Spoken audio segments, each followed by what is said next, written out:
The air was dry and tense on the U.S. overseas base. Rows of officers stood still during a routine high-clearance security drill. General Malcolm Graves, a Black War veteran with medals that spoke of blood and honor, stood at the front, stoic, respected, untouchable, until the silence was shattered. "Step forward, General Graves," barked Agent Riley, a white intelligence officer with a thin smile and colder eyes. Everyone turned. Graves didn't flinch. "There's been a breach in our internal encryption logs, and your terminal was the last one accessed before the leak." Murmurs rippled through the room. Malcolm's men, those he'd led through fire, looked uncertain. No one moved. "I'd like your credentials, General," Riley continued, stepping forward, holding out a gloved hand like he'd rehearsed this. Malcolm stared at him. "You have no authority to—" Riley cut him off. "Your clearance is suspended. Effective immediately." Gasps. Graves stood still. Calm. Too calm. Something was off. He scanned the room, catching a glimpse of a camera blinking twice, then shutting down. The hallway camera, the one by the server room. "You're accusing me without evidence?" he asked quietly. "We traced the breach to your ID tag and timestamp," Riley replied. "That's evidence enough." Malcolm didn't look at him, he looked at his men, and they hesitated. They didn't defend him. They didn't speak. His own officers, his own team, trained by him, silent. It hit like a punch. Not just betrayal, fear. Not of him, but of what he represented. He handed over his badge, slowly, deliberately. "You're making a mistake." Riley didn't respond. He turned and walked away, satisfied, leaving Malcolm standing alone under the blazing drill lights. Outside the tent, two other officers, both white, laughed softly near the transport truck. "I told you they'd fall for it," one said. "One black man goes down, they all scatter." Malcolm heard that. He didn't react. But inside, something cracked. Not pain, not anger. Calculation. He wasn't being investigated. He was being erased. And someone far above Riley had written the script. He turned back toward the tent, watching as the soldiers avoided his eyes. They weren't scared of the breach. They were scared of him. Because someone had just made the black general the face of treason. And Malcolm knew exactly what that meant. It wasn't about security. It was about silence. It was about race. And this wasn't the end. It was the beginning. The morning after the drill felt colder, even though the sun rose the same. Malcolm Graves tied his boots the same way he always did, neatly, tight, controlled. He wore his uniform like armor, not just cloth. To others, he was still the decorated general, but inside, something had shifted. He walked past young officers saluting him out of habit. Their eyes said something different now. Some were unsure, some didn't meet his gaze.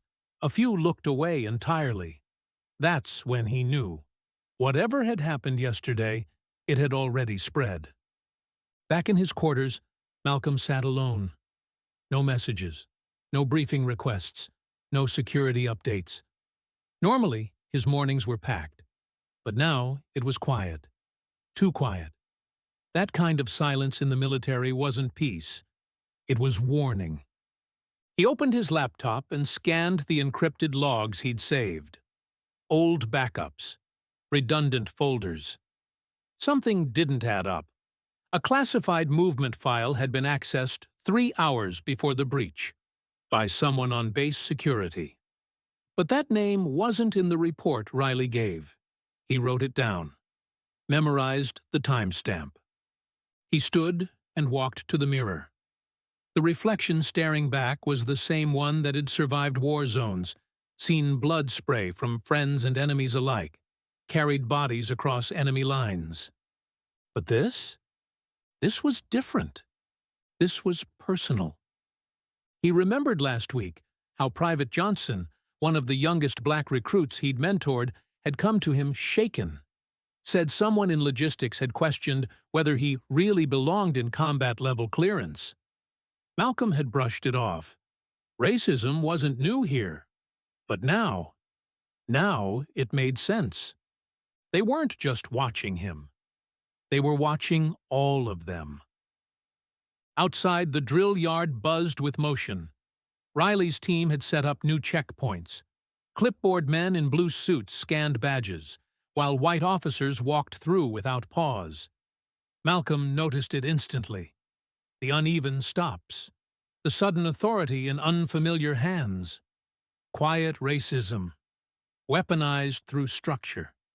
He lit a cigarette, his first in months, and walked slowly through the corridors of the intelligence wing. He passed by rooms he used to command, eyes following him like cameras. Whispers followed too.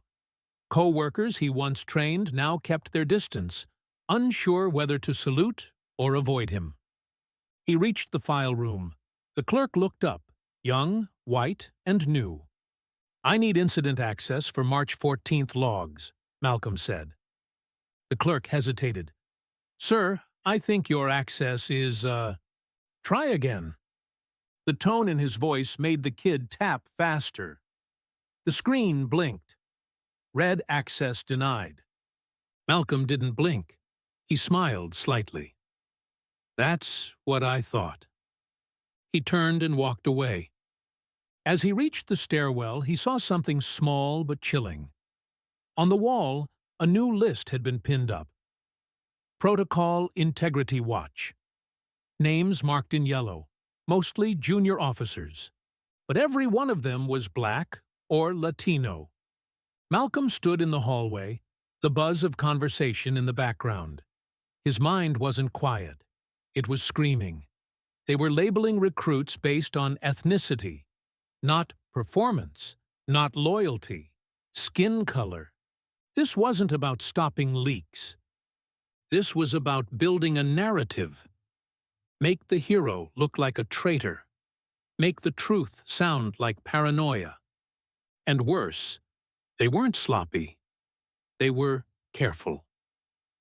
He stepped outside into the afternoon wind, letting the sun hit his face. A soldier passed and nodded nervously. "Afternoon, sir."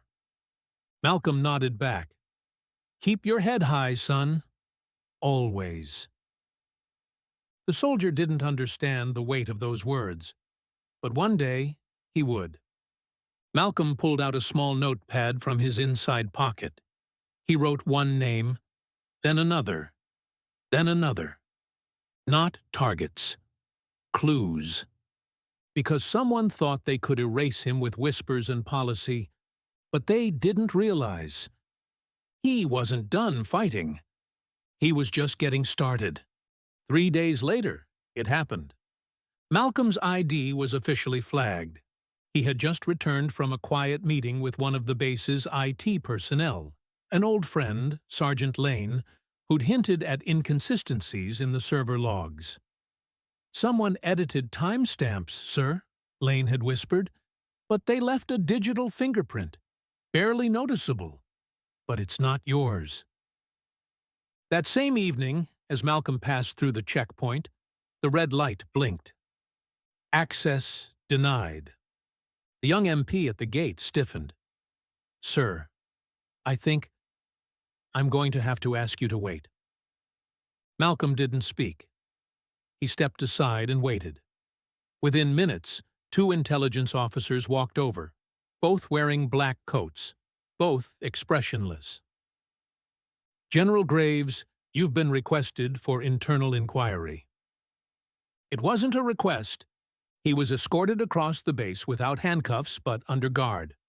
Soldiers watched from the barracks, some whispering, others pretending not to see. The man they'd once saluted now walked like a suspect. Inside the holding room, Agent Riley waited. Calm. Confident. The same thin smile as before. "You've had a busy week, General," he said casually, placing a file on the table. Malcolm didn't sit. Riley continued, "We traced the breach to your digital ID. The device location matches your quarters. And here," he slid over a paper, "is a security camera shot from the hallway." The image was blurry, dark. The timestamp matched the breach. A figure walked past the door. It wasn't him. He leaned forward. "That's not me. You know that." Riley didn't flinch. "Do I?" He smiled again. That smug, rehearsed smile. Malcolm leaned back, studying him. "You're not trying to investigate. You're trying to end me." Riley shrugged. "It's protocol. Everyone's held accountable." "Everyone?" Malcolm said, voice low. "Or just the ones who look like me?" Silence. Riley tapped the folder. "We'll be detaining your access privileges. Your office is being secured. You'll remain here while legal reviews begin." "You don't have the authority." "We do now," Riley interrupted. "The Secretary of Defense signed the emergency order this morning." Malcolm blinked slowly. That's when it hit him. This wasn't just Riley's move. This was bigger. This was federal. He was being erased from the inside out. Officially. Legally. Quietly. Later that night, as Malcolm sat alone in the dim holding room, he heard laughter from the hallway. 2 agents. Male. White. "I heard they're calling him the Black Snowden now." "Man should have kept his head down. They always think they're untouchable once they get medals." Laughter again. Loud. Disrespectful. Malcolm sat motionless, his hands on the table, his pulse slow. They wanted him angry. They wanted a reaction. He wasn't going to give it to them. But they'd made a mistake. They thought humiliation would break him. They didn't know who he really was. The next morning, Riley returned, this time with 2 other officials and a military judge. No court, no counsel, just papers. "You're being formally suspended. Investigation pending. Sign here." Malcolm didn't even read it. Is that what this is? You create a lie, push it with protocol, and bury the truth with paperwork?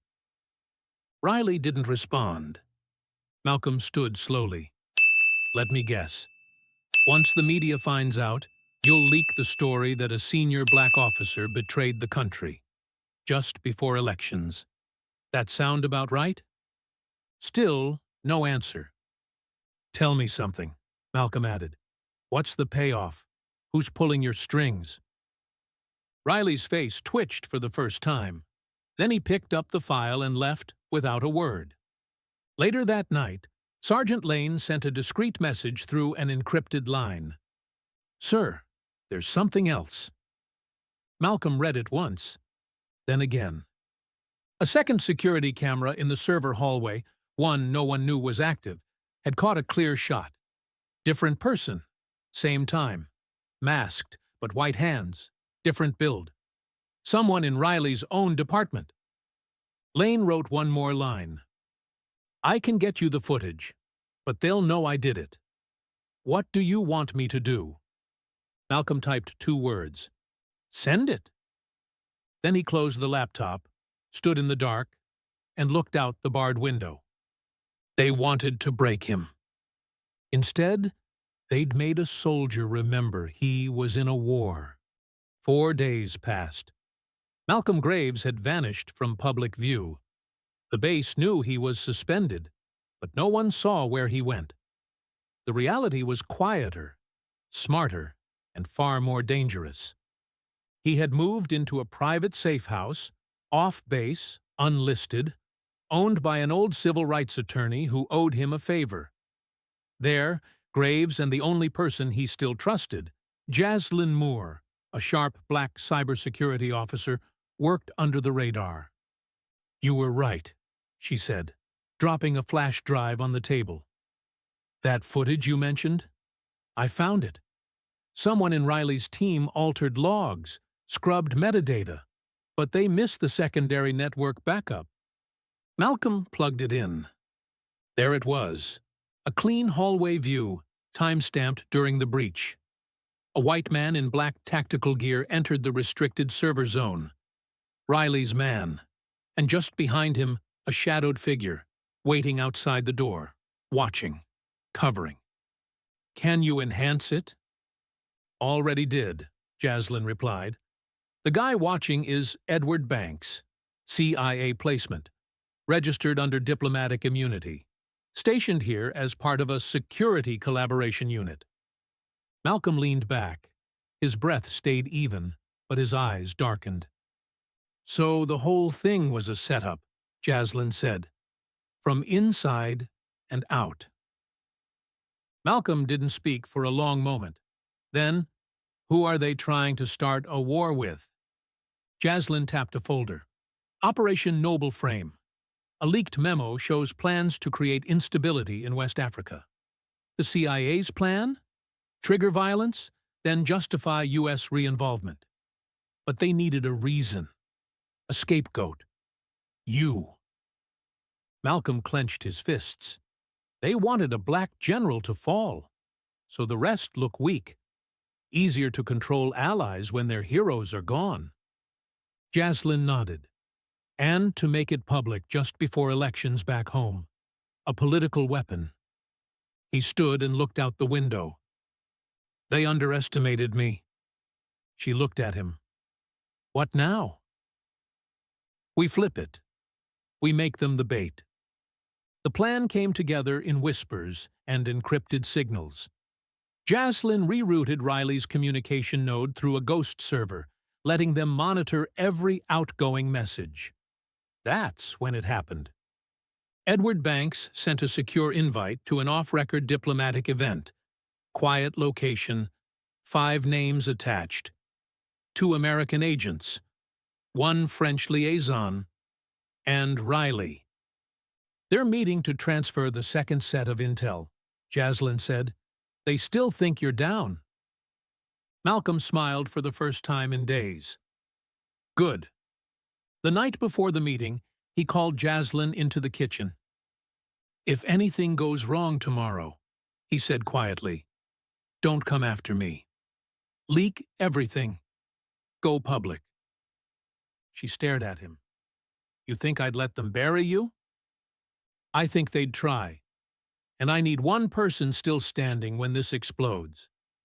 She said nothing, just reached into her bag and handed him a small black box. "Mic's built into the lapel. Signal bounces off a private satellite. Only I can hear it." Malcolm took it, then looked her in the eye. "You know what they'll do if they catch us both." "I do. That's why they won't." The next day, the trap was set. Malcolm arrived at the secret meeting location alone.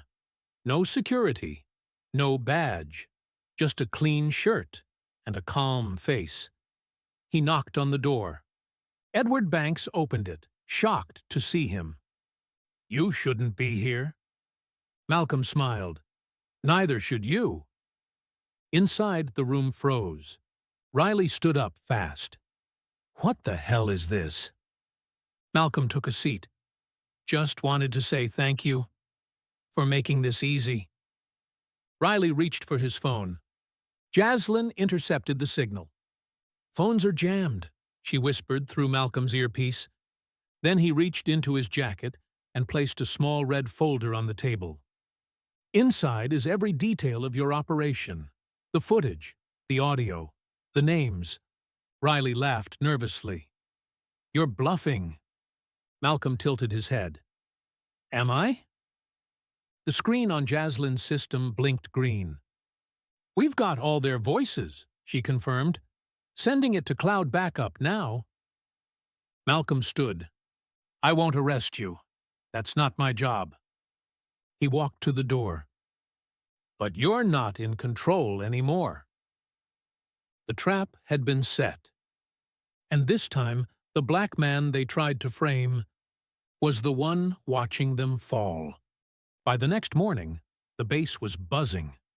Nobody knew where General Graves had gone. Officially, he was still suspended. But whispers had started. A few soldiers said they saw him near the communications center. Others said he was back in D.C., meeting with congressional watchdogs. The truth? He was in neither place. Malcolm Graves was operating from a rented office above a laundromat just outside the Capitol. No cameras, no guards, just a microwave, a cracked desk, and Jaslin's tech rig filling the room with soft blinks and hums. "We've mapped every one of Riley's outbound calls," Jaslin said. "Most of them go through a third-party number in Virginia. Guess who owns that number?" She spun the screen around. "A defense contractor with ties to the State Department." "They don't trust Riley with real ops," she said. "They use him to clean up, make noise, create stories." Malcolm leaned forward. "Then let's give them a story." They created a new digital identity, Echo Victor, a fake whistleblower account that began leaking partial truths online. Diplomatic trips that didn't exist, troop plans that contradicted official reports, quotes from redacted emails that only someone inside the intelligence circle could know. The CIA saw it. They panicked. Because they thought it was coming from Riley. Soon, Riley's team was ordered to find and eliminate the leaker. But every time they searched deeper, the trail pointed to one of their own. "They're chasing their tails," Jaslin said, grinning. "And the more they dig, the closer they get to their own dirt." Malcolm stayed quiet, focused. This wasn't about revenge anymore. It was about exposure. They needed a big moment, one that couldn't be buried or denied. A handoff was planned in 2 days. Riley's team was meeting European agents to finalize a plan involving drone deployments and new contracts in West Africa. The cover story? Agricultural development. But the real mission? Establish surveillance networks disguised as crop sensors. "They're disguising weapons as food tech," Malcolm said. "Unreal." "They need chaos," Jaslin replied. "And you were supposed to be the reason it happened." Now they had the location, the people involved, and the time. But Malcolm wanted more than just arrests. He wanted accountability. And for that, he needed someone inside. So, he reached out to someone who hadn't betrayed him. Colonel Pierce, a black officer stationed at Pentagon Logistics, who once served under Malcolm during the Gulf operations. Pierce met him in a parking lot behind a church, late at night. No phones. "You're playing with fire, Malcolm," Pierce said, glancing around nervously. "I'm playing with the truth," Malcolm replied. "And I need a way in. I need satellite access for 15 minutes, just 15, off record, to mirror the handoff." Pierce hesitated. "If this goes wrong, I'll lose everything." "No," Malcolm said. "If it goes right, they will." Pierce nodded once. "You've got 15. The plan moved fast. Jaslin built a false update request that triggered just seconds before the handoff. The moment Riley opened it, their system was compromised. Audio, video, and GPS signals now streamed live to Malcolm's backup cloud and an undisclosed legal source in Toronto. Then they hit the final stage. "Drop the decoy folder," Malcolm said. Jaslin uploaded a fake file titled OP Blackframe Authorized Movement. It included completely made-up details about troop deployment near a civilian zone. It looked real, sounded real, had the exact formatting Riley's team used internally. Sure enough, within 2 hours, The same file appeared in the diplomat's inbox. "We got them," Jaslyn whispered. "The leaks confirmed. Timeline matches." Now it wasn't just betrayal. It was conspiracy. And the next step wasn't a press release. It was an execution. Not of people, of lies. Malcolm looked at the screen. The dots were all in place. The next 48 hours would either break him forever or bring the whole rotten structure down. It was just past 6 p.m. when the gala began. A veterans fundraising event held at the Monroe Hotel in D.C. Nothing unusual on the surface. Politicians in tailored suits shook hands with generals in full dress. Flashbulbs popped, glasses clinked, smiles everywhere. But none of them knew what was about to happen. Riley arrived early, wearing the same calm arrogance he always carried. He greeted donors, nodded to reporters, made polite comments about national security progress. Across the ballroom, Edward Banks stood with 2 diplomats from the European Embassy, whispering over a tablet. They thought this was another smooth chapter in their long con. They didn't notice Malcolm Graves walk in. No rank, no uniform, just a dark suit, sharp eyes, and a presence that made the air shift. He walked past the guards without resistance. Nobody questioned him. Nobody stopped him. Not because of authority, because of timing. At exactly 6:48 p.m., Jaslyn triggered the protocol from the van parked across the street. Every monitor in the event room blinked once. Then again. Then they all turned black. And then it started. The video. It began with Riley's voice, laughing. "They always fall for it. One blackface to blame, and the rest gets easy." Gasps rippled through the room. The video jumped to the grainy hallway footage, showing the real traitor entering the server room. Then came the satellite data. The fake deployment plans, traced directly back to Riley's command center. Edward Banks froze mid-drink. Riley spun around. "What the hell is this? Who did this?" Malcolm stepped forward. "I did." Riley reached for his phone. "Security." But they didn't come.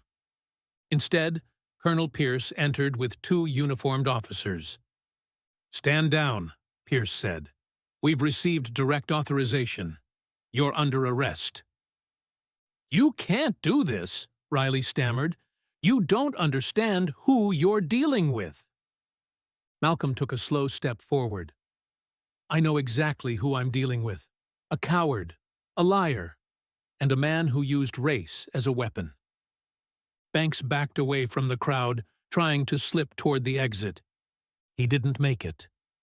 2 federal agents blocked the door. One of them showed him a warrant. The other snapped a cuff on his wrist. "You set me up," Banks growled. "No," Malcolm replied calmly. "You set yourself up. I just made sure the world saw it." The media caught everything. Live streams from cell phones, tweets, headlines forming in real time. Top intelligence official arrested at Veterans Gala. Leaked footage shows racial targeting of decorated black general.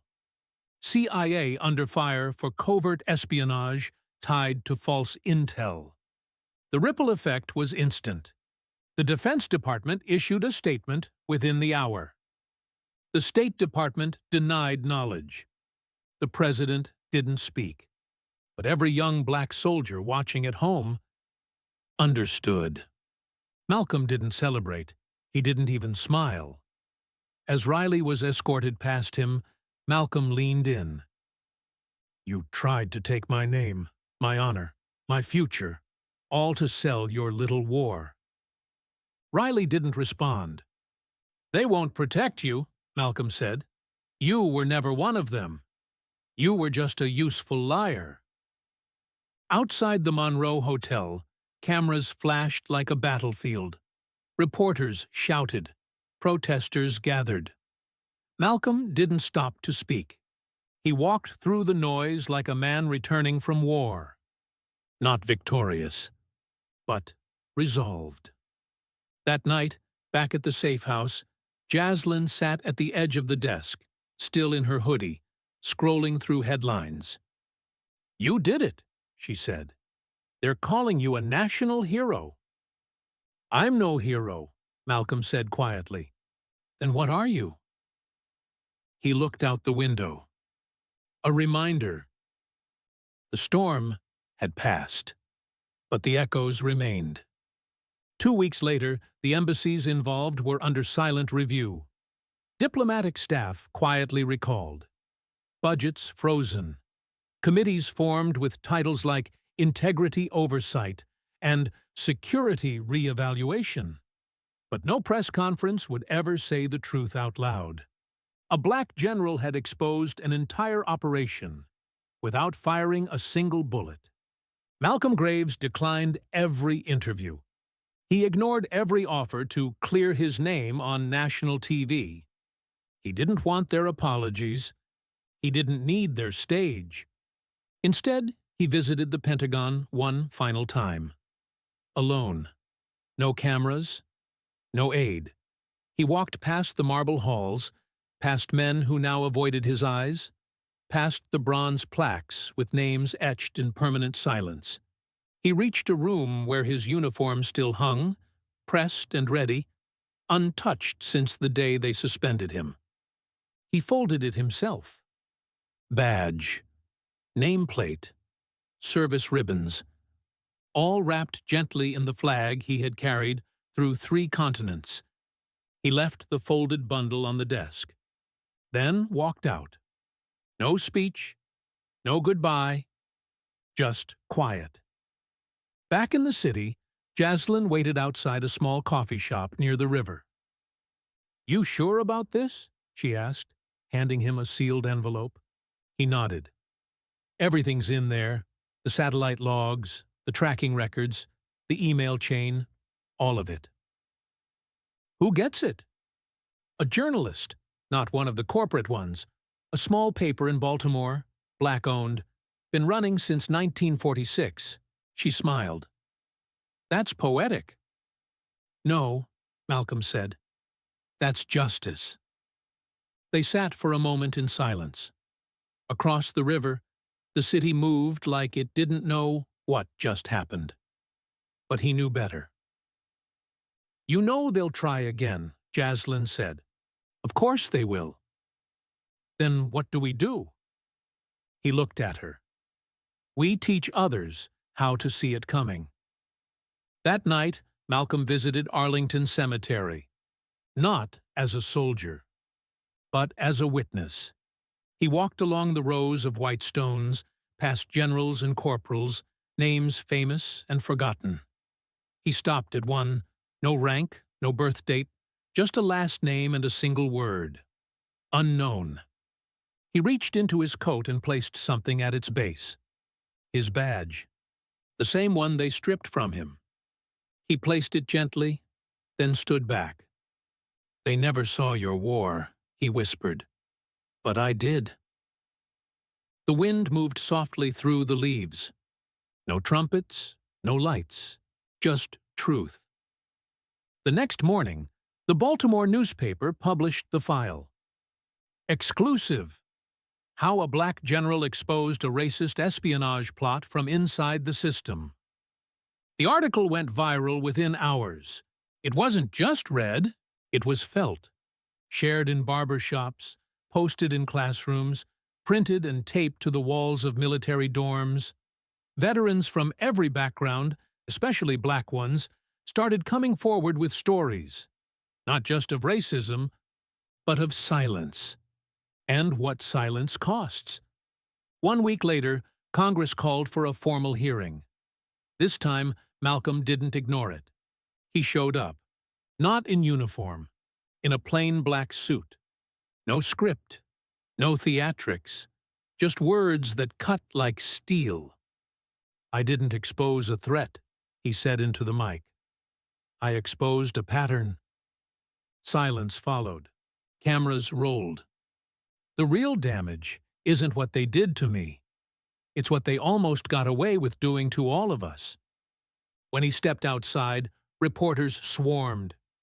General Graves, will you run for office?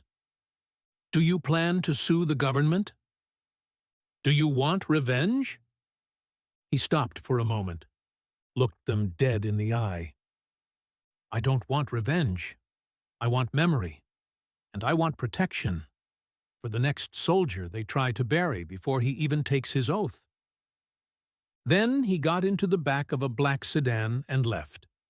No celebration, no speech, just the legacy of a man who didn't kneel, who didn't shout, who didn't run, a man who stood and made the system blink first.